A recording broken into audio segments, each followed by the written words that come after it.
Hello friends, welcome to Indian Jobsable. RRB Railway Recruitment Board NTPC Graduate Under Graduate notification announce பண்ணிட்டாங்க. So online application 14th September open பண்ணுறாங்க. இன்றைக்கி September 3, இன்னும் application open ஆகலை. September 14 தான் application open பண்ணுறாங்க. September 14 எப்படி ஆன்லைனில் apply பண்ணணும், ஸ்டெப் பை ஸ்டெப்பாக அப்ளை வீடியோ அப்லோட் பண்ணி அப்ளை பண்ணி நம்ம சேனலில் அப்லோட் பண்ணுறேன். ஸோ மறக்காமல் பாருங்கள். லாஸ்ட் டேட் October 13 அப்ளை பண்ணிடணும். இதில் நிறைய பேருக்கு இருக்கிற ஒரு முக்கியமான டவுட்டு, என்ன ப்ரோ வேக்கண்ட் வந்து இவ்வளோ கம்மியாக கொடுத்துருக்காங்களே, 19,599, அதாவது கிட்டத்தட்ட 19,600 வேக்கண்ட் இருக்கிறதா சொல்லியிருந்தீங்க. ஆனால் இதில் பார்த்தீங்க அப்படின்னா 11,000 ப்ளஸ் சம்திங் வேக்கண்ட்டு தான் அனௌன்ஸ் பண்ணியிருக்காங்க. வேக்கண்ட் இவ்வளோ தானா இல்லை இதுக்கப்புறம் அனௌன்ஸ் பண்ணுவாங்களா அப்படின்னு கேட்டிங்கன்னா 100% ரிமைனிங் 8,000 வேக்கண்ட்டை வந்து அவங்க அனௌன்ஸ் பண்ணுவாங்க. ஓகேங்களா?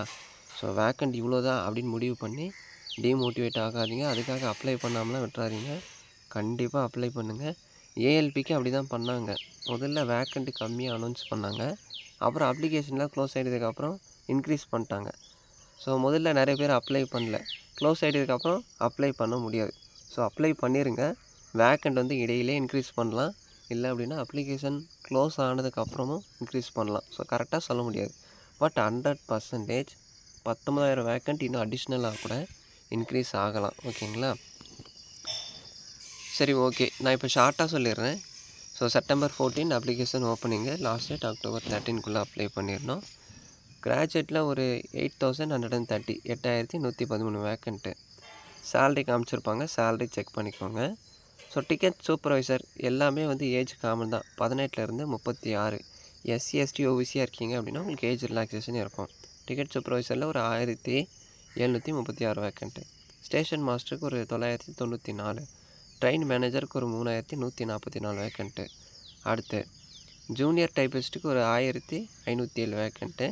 சீனியர் டைப்பிஸ்ட்டுக்கு ஒரு 732 வேக்கண்ட்டு. ஸோ 8,113 வேக்கண்ட் கொடுத்துருக்காங்க. Upper age limit relaxation government rules பிரகாரம் எஸ்சி எஸ்டிக்கு 5 இயர்ஸும் ஓபிசிக்கு 3 இயர்ஸும் இருக்கும். ஓகேங்களா? அதே மாதிரி அண்டர் கிராஜுவேட்டுக்கு எப்போ அப்ளிகேஷன் ஓப்பன் பண்ணுறாங்க அப்படின்னா, கிராஜுவேட்டு அண்டர் கிராஜுவேட்டு ரெண்டுத்துக்கும் தனித்தனியாக ஓப்பன் பண்ணுறாங்க. September 14 கிராஜுவேட்டுக்கும் ஓப்பன் ஆகுது, அண்டர் கிராஜுவேட்டுக்கும் ஓப்பன் ஆகுது அப்படின்லாம் இல்லை. கிராஜுவேட்டுக்கு ஒரு நிமிஷம் இருங்க. ஸோ ஓகே, கிராஜுவேட்டுக்கு பார்த்தீங்க அப்படின்னா September 14 அப்ளிகேஷன் ஓப்பன் பண்ணுறாங்க என்டிபிசி கிராஜுவேட்டுக்கு. ஓகேங்களா? பட் அண்டர் கிராஜுவேட்டுக்கு எப்போ ஓப்பன் பண்ணுறாங்க அப்படின்னா September 21 தான் அண்டர் கிராஜுவேட்டுக்கு அப்ளிகேஷனே ஓப்பன் ஆகுது. So last date October 20 under graduate போஸ்ட்டுக்கு நீங்கள் அப்ளை பண்ணிடணும்.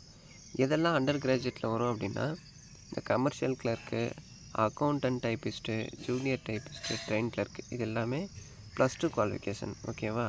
ஸோ டிப்ளமோ படித்தவங்க அப்ளை பண்ணலாமா, இந்த கேள்வி நிறைய பேருக்கு இருக்குது. அந்த டவுட் எனக்கே இருந்தது தான்.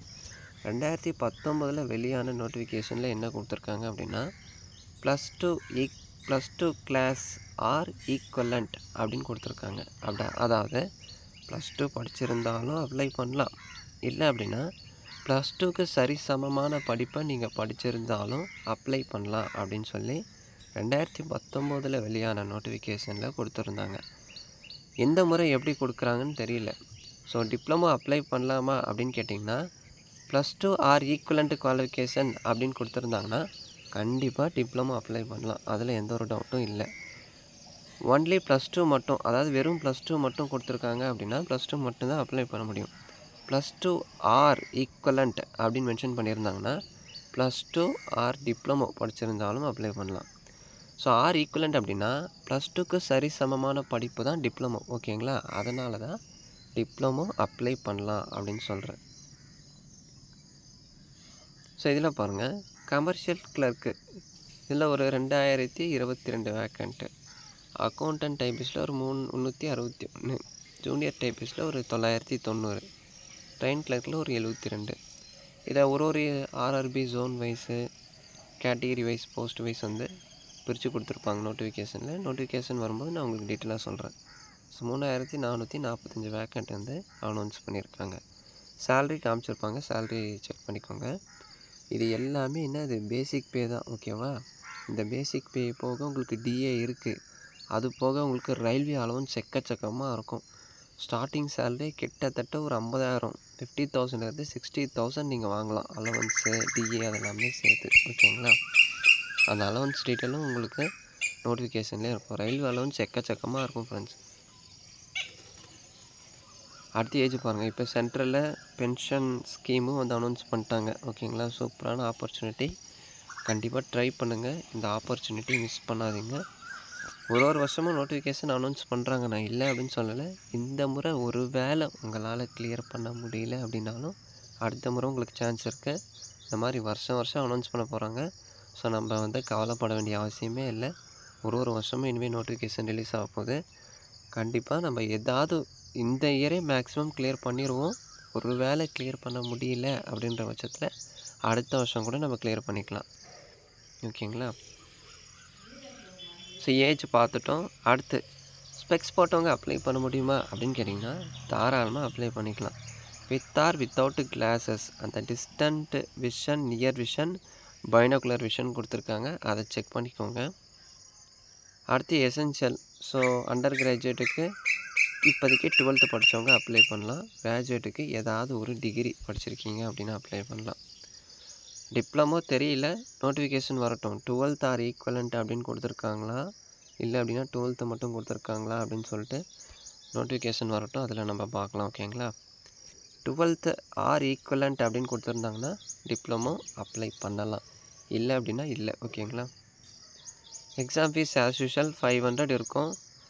எக்ஸாமினேஷன் மோட் எப்படி அப்படின்னா 2 சிபிடி இருக்கும். சிபிடி 1 இருக்கும், சிபிடி 2 இருக்கும். அடுத்த தேர்டு செலெக்ஷன் ப்ராசஸ் பார்த்திங்க அப்படின்னா இந்த டைப் ரைட்டிங் போஸ்ட்டுக்கு டைப்பிங் டெஸ்ட் இருக்கும். அடுத்து computer aptitude, document verification, medical exam இருக்கும். சிபிடி 1க்கான சிலபஸ் ஜென்ரலாக சொல்லணும் அப்படின்னா இந்த மேக்ஸு அதை மெயினாக கான்சன்ட்ரேட் பண்ணி படிங்க. அடுத்து இந்த ரீசனிங்கு, ஜிகே இதெல்லாம் முக்கியமாக, மேக்ஸு முக்கியமாக கான்சன்ட்ரேட் பண்ணி படிச்சுக்கோங்க, ஓகேங்களா? சிலபஸ் எந்த புக்கை படிக்கலாம் இதெல்லாம் நான் தனியாக இன்னொரு வீடியோவில் சொல்கிறேன். ஸோ ரெக்ரூட்மெண்ட் ப்ராசஸ் நம்ம பார்த்துட்டோம்.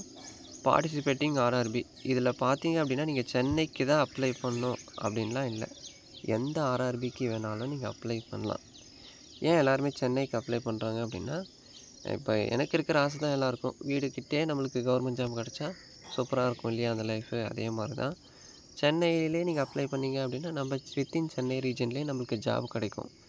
இதுவே அதர் ஆர்ஆர்பியில் அப்ளை பண்ணோம் அப்படின்னா ரொம்ப டிஸ்டன்ஸ் லாங்காக இருக்கும். நம்ம வீட்டுக்கு வந்து போக முடியாது, அங்கேயே வந்து தங்கி வேலை பார்க்குற மாதிரி தான் இருக்கும். இதுவே சென்னைக்கு அப்ளை பண்ணோம் அப்படின்னா நம்ம வீட்டுக்கு வந்தே போகலாம். ஸோ அதனால தான் நிறைய பேர் சென்னையில் அப்ளை பண்ணுறாங்க. அதர் ஸ்டேட்டு, அதாவது நார்த் இந்தியன் ஸ்டேட்டு, இந்த நார்த்து சைடில் இருக்கிறவங்க நிறைய பேர் எல்லாருமே வந்து சென்னையில் தான் வந்து அப்ளை பண்ணுவாங்க. சென்னையில் நிறைய காம்படிஷன் இருக்கும். எந்த அளவுக்கு ஹார்ட் ஒர்க் பண்ணுறோம் அதை பொறுத்து தான் நம்ம சக்ஸஸ் ரேட்டிங் இருக்குது. நெகட்டிவாக எப்போவுமே நம்ம திங்க் பண்ணக்கூடாது, ஓகேவா? நெகட்டிவாக இருக்கிற சுச்சுவேஷனில் கூட பாசிட்டிவ் மைண்ட் செட்டோடு இருந்தால் மட்டும்தான் நம்ம சக்ஸஸ் ஆக முடியும். அது எல்லாருக்கும் தெரிஞ்சது தான். சரி, ஓகே ஃப்ரெண்ட்ஸ், நான் எல்லாமே சொல்லிட்டேன் அப்படின்னு நினைக்கிறேன். அதே மாதிரி முக்கியமாக இங்கே பாருங்கள், இது முக்கியமான பாயிண்ட்டு. ஒரே ஒரு அப்ளிகேஷன் தான் நீங்கள் அப்ளை பண்ணணும்.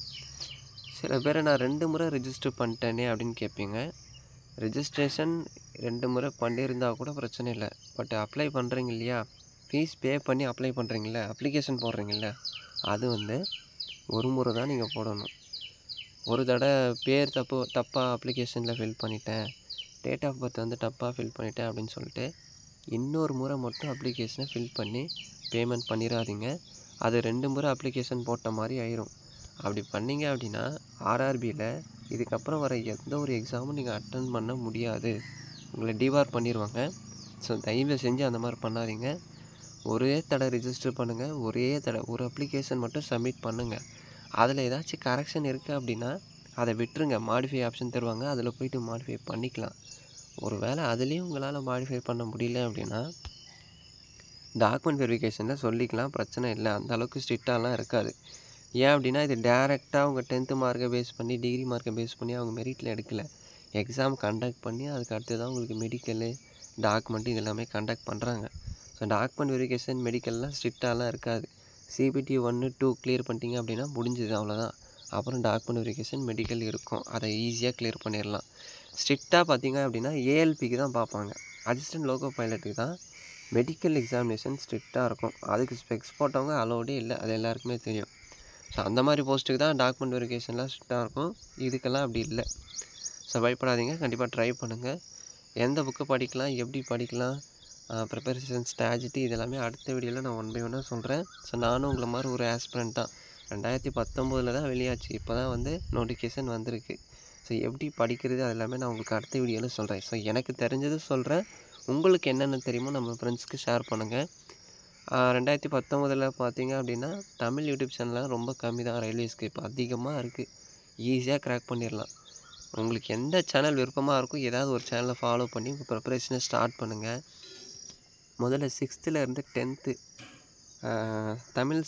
தமிழ்நாடு கவர்மெண்ட் சமச்சீர் புக்கை கலெக்ட் பண்ணிக்கோங்க. இல்லை அப்படின்னா இந்த சிபிஎஸ்சி புக்கு என்சிஆர்டி புக் வந்து கலெக்ட் பண்ணி வச்சுக்கோங்க. ஸ்டார்டிங் அதை கலெக்ட் பண்ணி வச்சுட்டு முதல்ல மேக்ஸை ரெஃபர் பண்ணிக்கோங்க. ஒரு புக்காக எடுத்துக்கோங்க. 6th மேக்ஸ் எடுத்துகிட்டு simple interest, compound interest, profit, loss இதெல்லாம் 1 by 1 ஒரு சம்மில் ஒரு மாடல் வந்து சால்வ் பண்ணி பாருங்கள். இப்போதைக்கு அதை பாருங்கள். அடுத்தது என்னென்ன பண்ணலாம், எந்த புக்கை படிக்கலான்றது நான் அடுத்த வீடியோவில் சொல்கிறேன். நீங்களும் எனக்காக வெயிட் பண்ணாமல், நிறைய சேனல்ஸ் இருக்குது, நிறைய கோர்சஸ் இருக்குது, நிறைய புக் இருக்குது. உங்களால் என்ன முடியுமோ, உங்களுக்கு என்ன வருதோ, எந்த அளவுக்கு எஃபோர்ட் போடுறீங்களோ எஃபோர்ட் போட்டு படிங்க. கண்டிப்பாக சக்ஸஸ் ஆகலாம். இந்த வீடியோ பிடிச்சிருந்தா ஒரு லைக் கொடுத்து கமெண்ட் பண்ணுங்கள். நிறைய பேருக்கு ஷேர் பண்ணுங்கள். மறக்காமல் சப்ஸ்கிரைப் பண்ணிடுங்க. தேங்க்ஸ் ஃபார் வாட்சிங்.